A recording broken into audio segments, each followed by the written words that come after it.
If you have been doing your manifestation work for a long time and you're not seeing results, you may be doing one or several of the common 5 mistakes that I'm about to talk about in this video.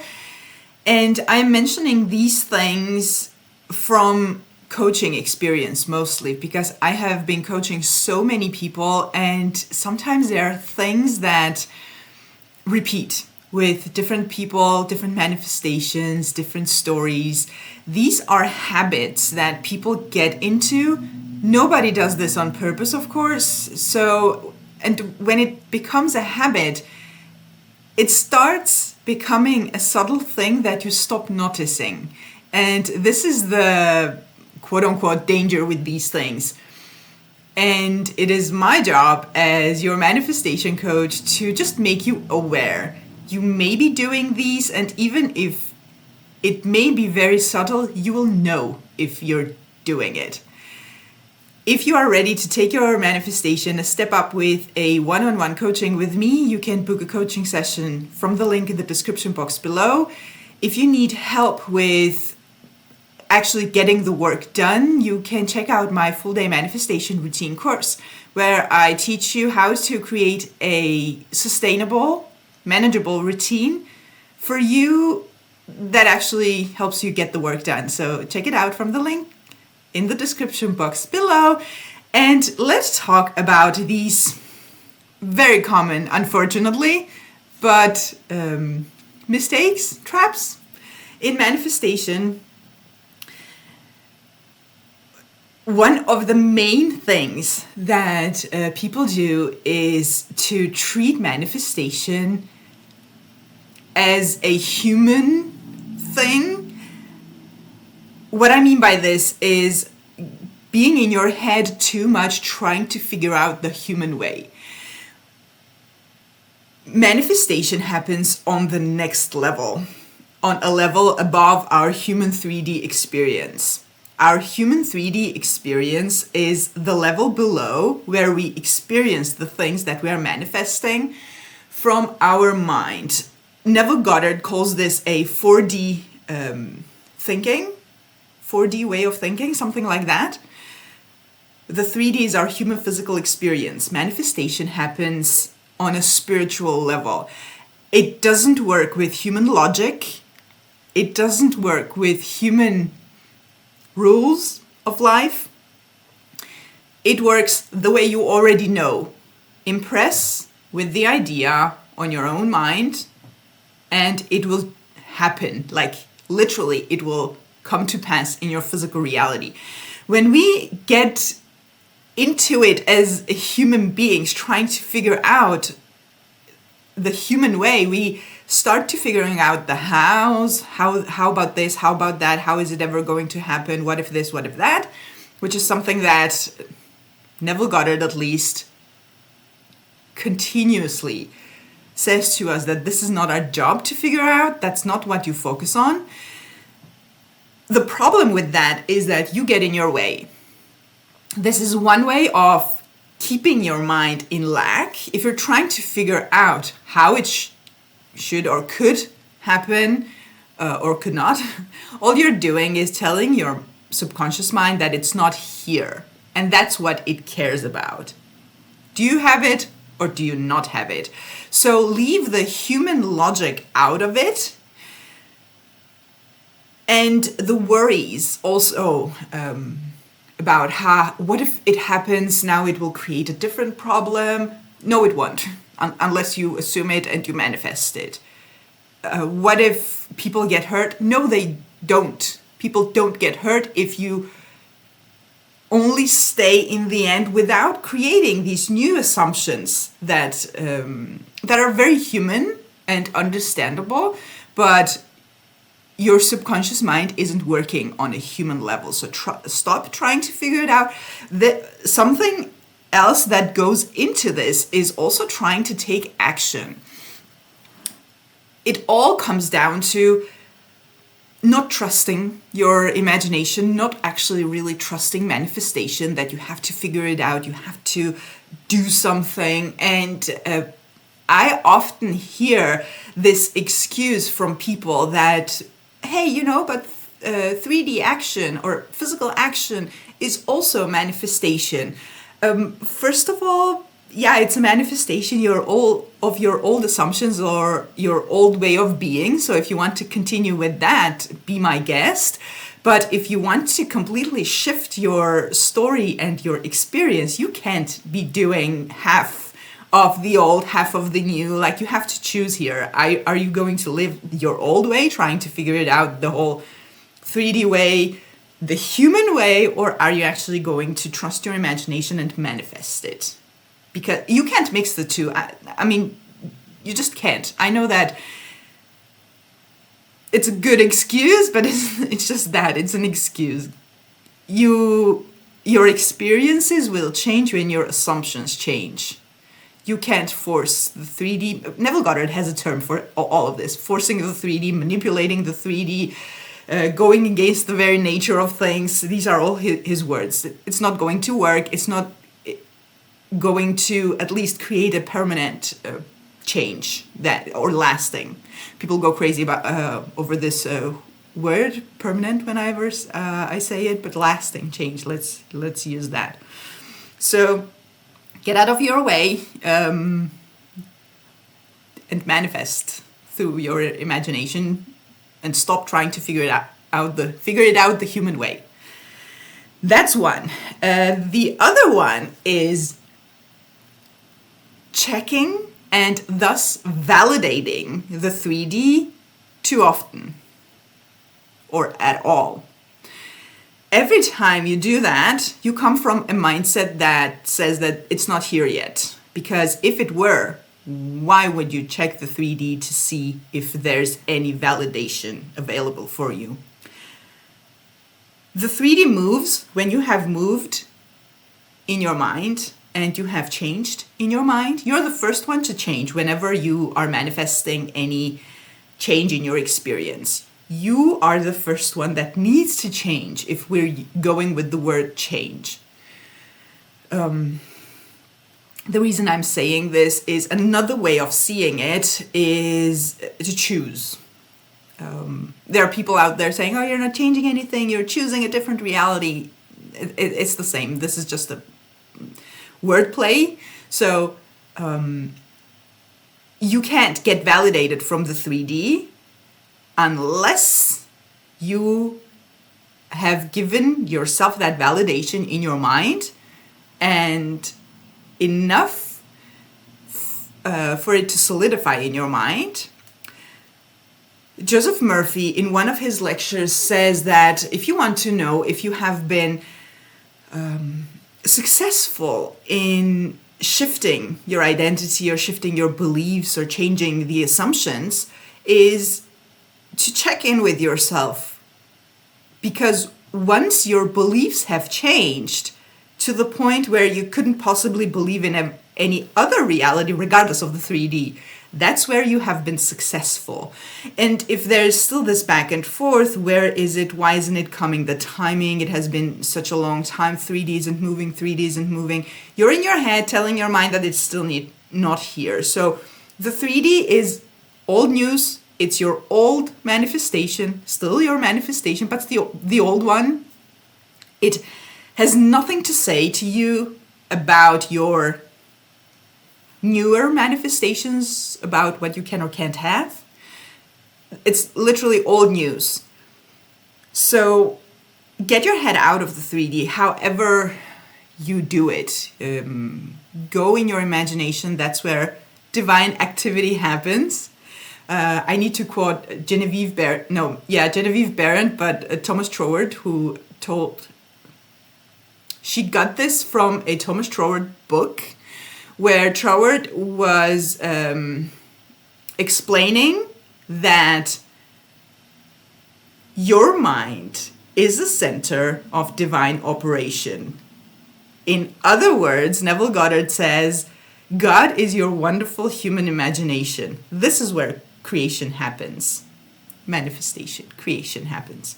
So the 3D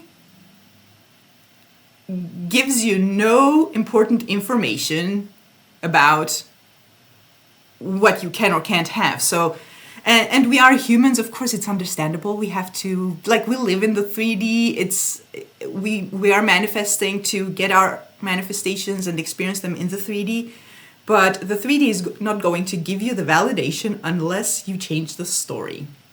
It's the other way around. We have been taught the other way around and been used to it, but when when you learn manifestation, it's all upside down compared to what we have learned. So this is one.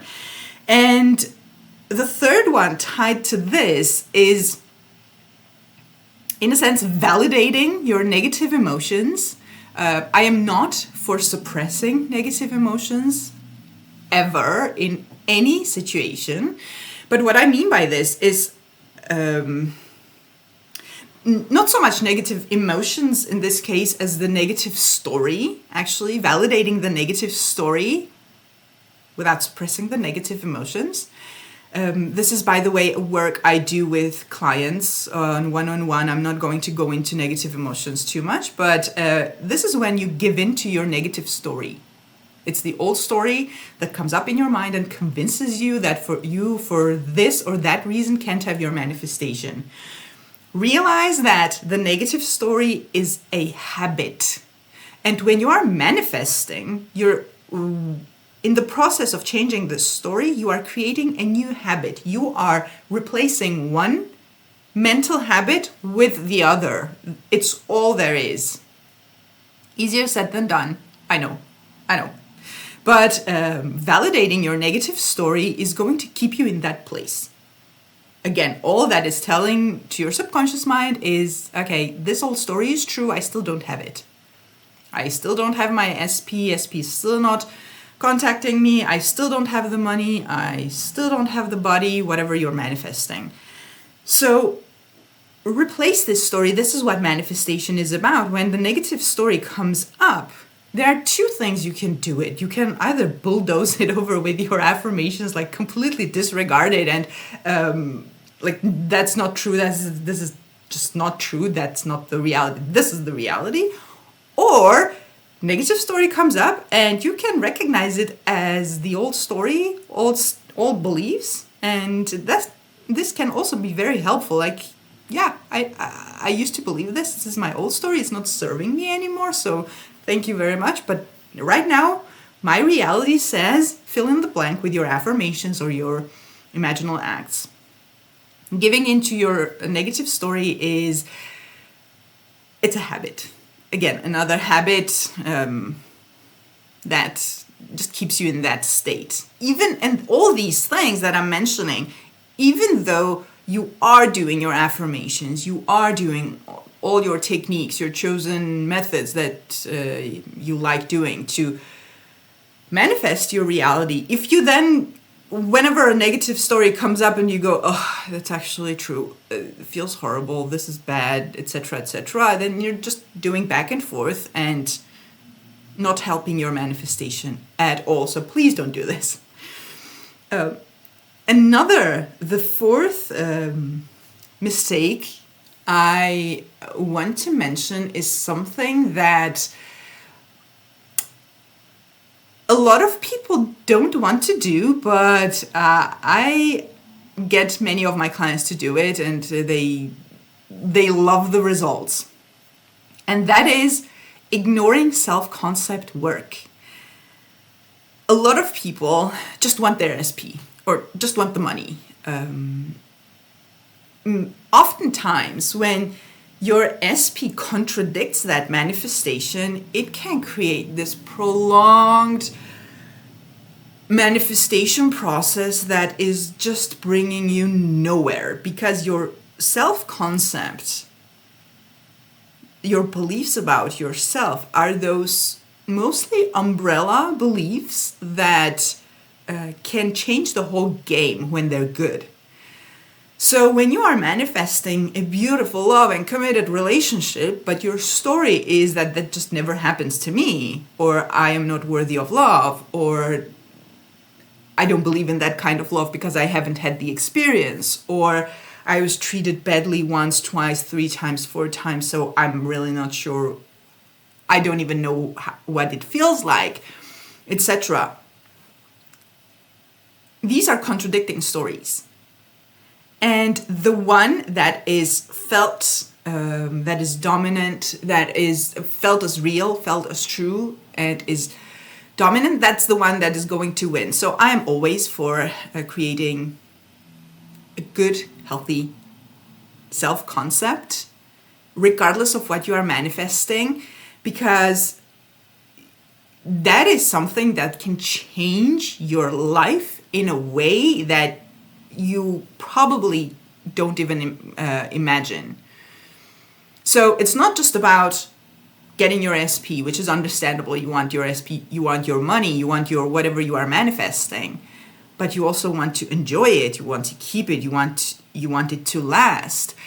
The reason I'm mentioning this is, for the most part, my clients who have come to me with an SP manifestation, which are the vast majority of my clients,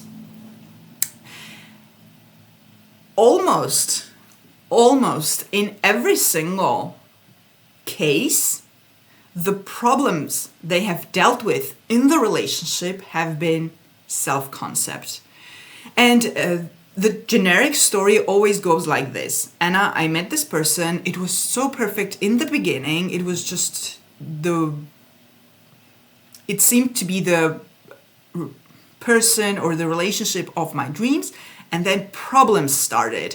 Now he or she is treating me like this. Now we are in no contact. I feel ignored. I feel rejected. I feel abandoned. I feel this. I feel that.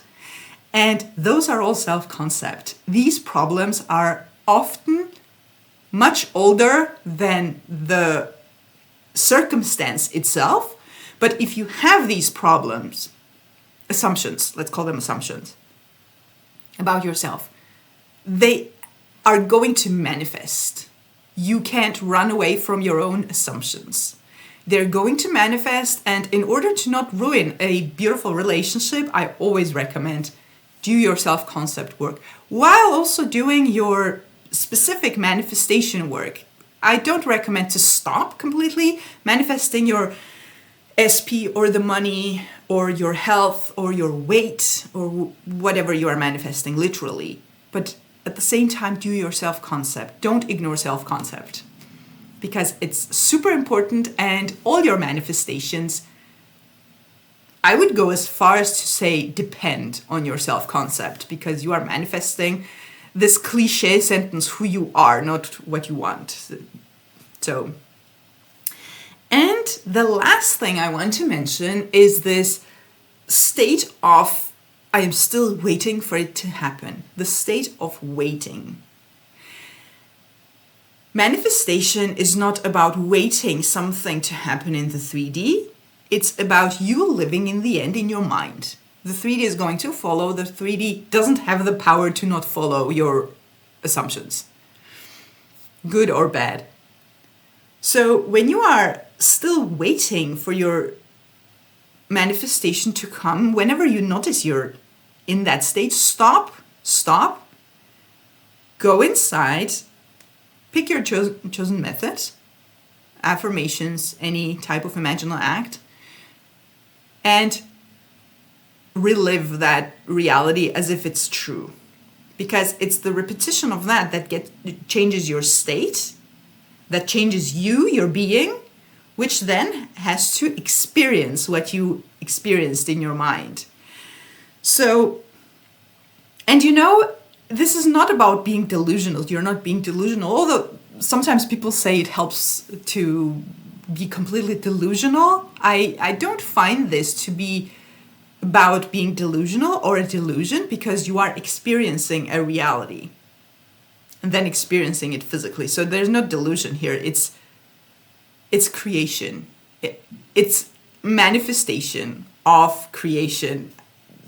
I don't want to make this too complicated, but what I'm trying to say is not that you need to live in the end 24/7 at all times. You need to be aware that your manifestation is here. Even though if you do that and it feels great, you feel wonderful, at some point you get to that point actually.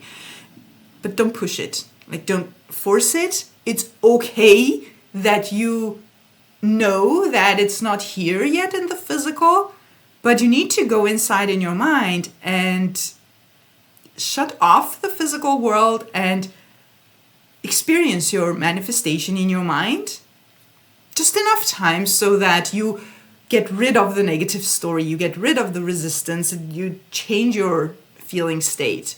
It will come. It will come. Just pay attention if you're doing any of these things. These are habits, literally. You get into the habit, and at some point you stop noticing that you're doing it.